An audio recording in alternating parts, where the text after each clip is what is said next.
I want to talk about the people who've been burned by a cleaning service before. Because statistically, if you're watching this, that's probably you, or at least someone in your house. Here's how it usually goes. First clean is great, second clean is fine, third clean, something's off, you say something, they apologize, fourth clean, same thing, you give it one more shot, then you cancel and you just decide you'll deal with it yourself. That's not a cleaning problem, that's a standards problem.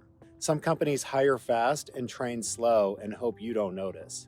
ProTouch is built differently. We've been in the Treasure Valley since 2015. We didn't earn 480 plus 5-star Google reviews by being inconsistent.